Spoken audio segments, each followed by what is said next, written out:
हरियाणा के शहर नारनौल का समृद्ध इतिहास विविध राजनीतिक, सांस्कृतिक और धार्मिक प्रभावों की देन है। एक समय पर ये पटियाला रियासत का हिस्सा हुआ करता था और 1948 में महेंद्रगढ़ जिले का मुख्यालय बन गया।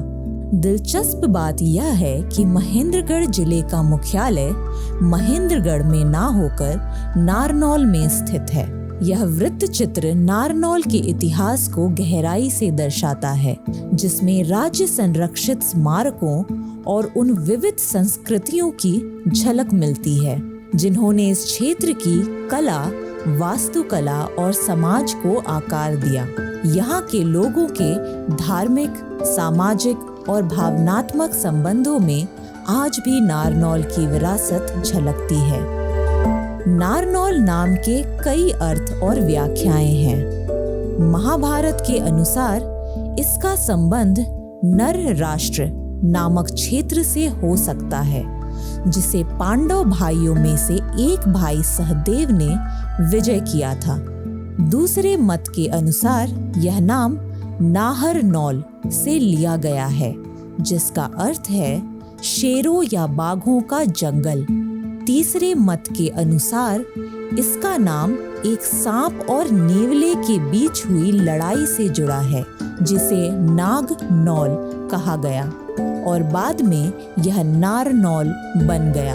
इसके अतिरिक्त ऐसा अनुमान भी है कि यह नाम अनंगपाल के चचेरे भाई राजा लौनकरण की रानी के नाम पर रखा गया हो।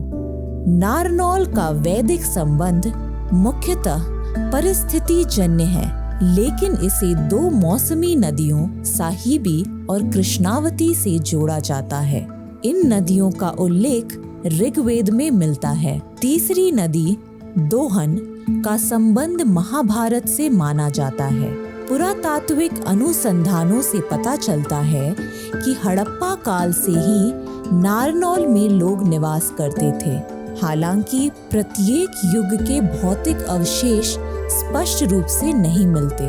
10वीं से 12वीं शताब्दी की विष्णु, दुर्गा और गणेश जैसे देवी देवताओं की मूर्तियां गुर्जर प्रतिहार, तोमर और चाहमन कला शैलियों को दर्शाती हैं।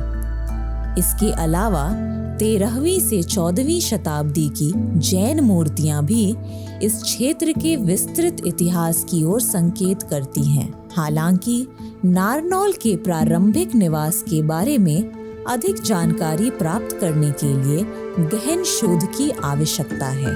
सदियों में नारनौल ने कई महत्वपूर्ण राजनीतिक परिवर्तन देखे हैं। लोक कथाओं के अनुसार इसे रहस्यमयी जोगियों द्वारा शासित किया गया था, जिसके बाद राठौरों ने इसका अधिग्रहण किया। नारनौल का पहला ऐतिहासिक उल्लेख इल्तुतमिश के शासनकाल में मिलता है। तब यह उसकी प्रशासनिक व्यवस्था के तहत दो इक्ताओं का हिस्सा था। बाबर के शासनकाल में यह क्षेत्र मेवात सरकार का हिस्सा बन गया। नारनौल में जन्मे शेर शाह सूरी ने अपने दादा इब्राहिम खान सूरी, जो यहाँ तैनात थे, की स्मृति में एक मकबरा बनवाया। अकबर के शासनकाल में नारनौल दिल्ली और आगरा के सूबों का हिस्सा बन गया। 1803 में अंग्रेजों ने नारनौल कन्नौड़ क्षेत्र को झज्जर के नवाब को सौंपा, लेकिन 1857 के विद्रोह के बाद इसे पटियाला के महाराजा को सौंप दिया गया। मध्यकालीन और औपनिवेशिक काल में यहाँ राजनीतिक शक्तियों में उतार चढ़ाव देखने को मिले।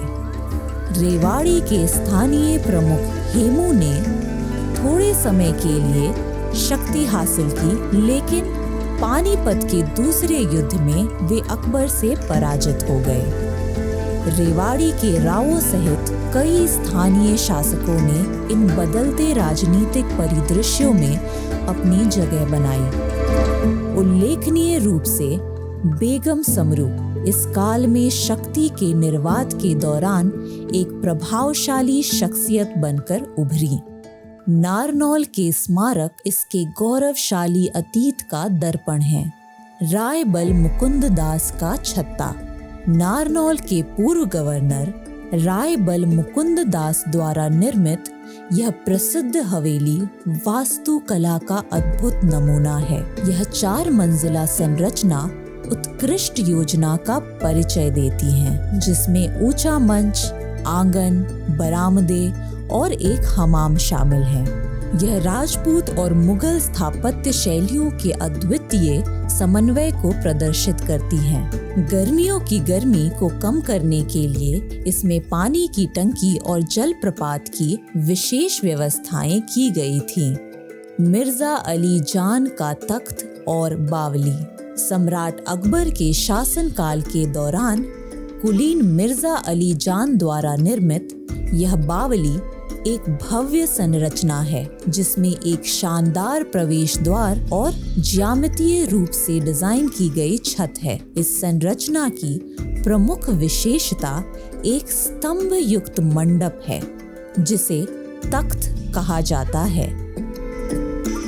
शाह विलायत पीर तुर्कमान का मकबरा और मस्जिद। 1137 ईस्वी में एक सूफी संत शाह विलायत नारनौल आए और यहाँ कई लोग उनके मुरीद हो गए।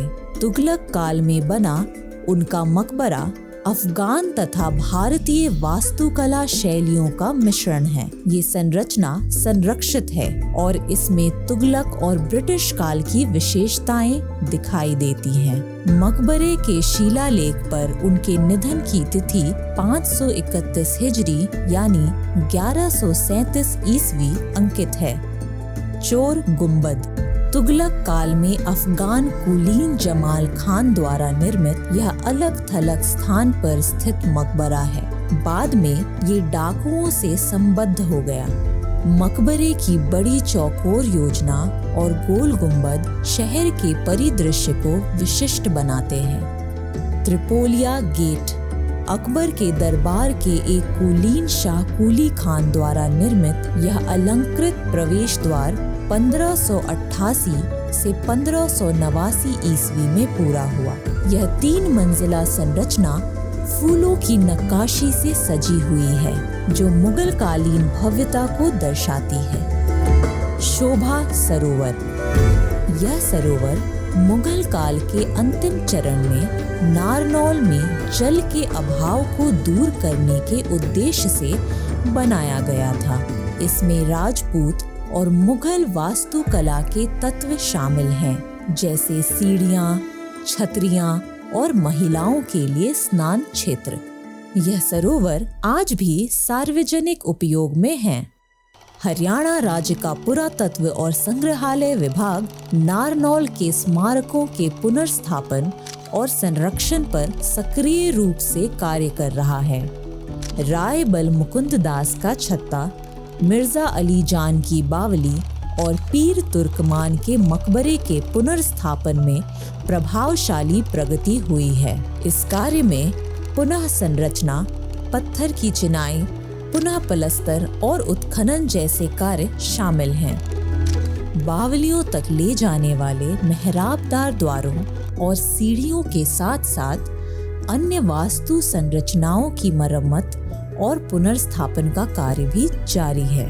नारनौल के स्मारक शहर के समृद्ध और विविध इतिहास के प्रतीक है, जो इस क्षेत्र पर सदियों से छाप छोड़ने वाले राजनीतिक, सांस्कृतिक और वास्तुशिल्पीय प्रभावों को दर्शाते हैं। स्वदेशी और विदेशी वास्तु शैली का मिला जुला रूप और महत्वपूर्ण ऐतिहासिक व्यक्तियों की उपस्थिति से नारनौल हरियाणा का एक प्रमुख सांस्कृतिक और ऐतिहासिक केंद्र बना हुआ है। वर्तमान पुनर्स्थापन कार्य यह सुनिश्चित करता है कि आने वाली पीढ़ियां इस दिलचस्प अतीत को देख सकें और उससे कुछ सीख सकें। नारनौल की समृद्ध वास्तुकला और पुरातात्विक धरोहर को बढ़ावा देने के लिए हरियाणा राज्य के पुरातत्व और संग्रहालय विभाग ने इस शहर पर आधारित 2 पुस्तकें प्रकाशित की हैं। एक चित्रात्मक पुस्तक है जिसमें सुंदर वास्तु चित्रण है और दूसरी बच्चों के लिए चित्रित पुस्तक है।